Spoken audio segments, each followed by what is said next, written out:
Eddie, you've been coming to Hong Kong for a while now, and what surprises you about this place? Hong Kong's a very cool city, so I love coming here.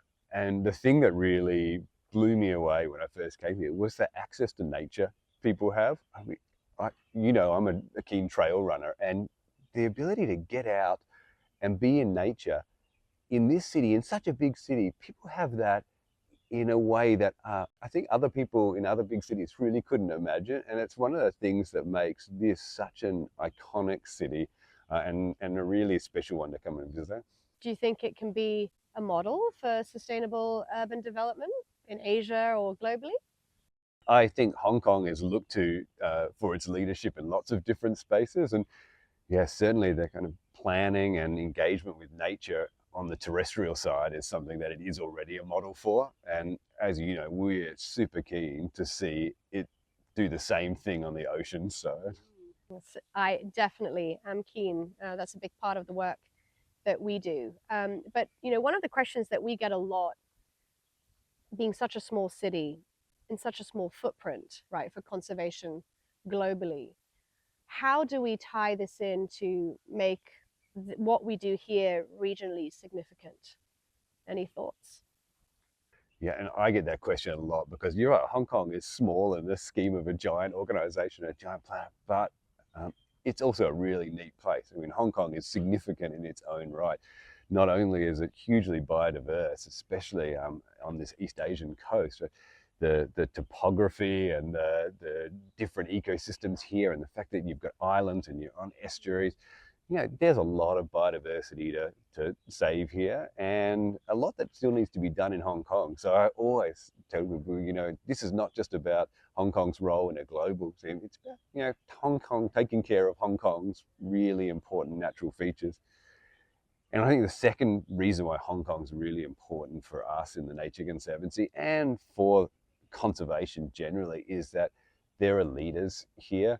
Hong Kong is full of kind of bold, ambitious, visionary leaders who their philanthropy and their vision is streaks ahead of many other places in Asia. And we need them to keep doing that, but also to inspire other cities and other leaders across Asia to invest their own resources and their own energy and their own mind and their own ambition in finding great solutions to allow us to have more nature. So that's a great point. I don't know if you knew this.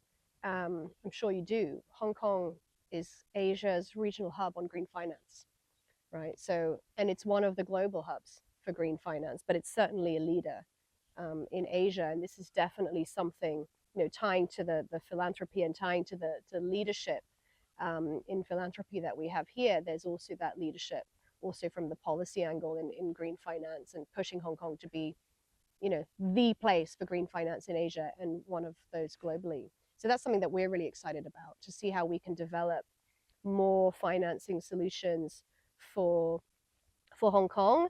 And particularly, as you know, our BSAP just came out, our new policy on biodiversity protection just came out, and it really is an exciting way forward. It opens the door for a lot of collaboration and a lot of a whole of society approach. So that finance piece is going to be really exciting to watch for Hong Kong as we develop that.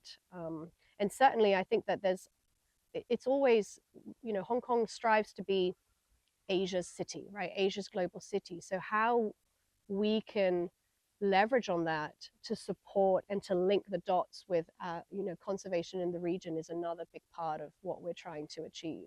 So I don't know if you have thoughts about the links, right? The links to regional programs or conservation outcomes. And finance is so critical to what we do.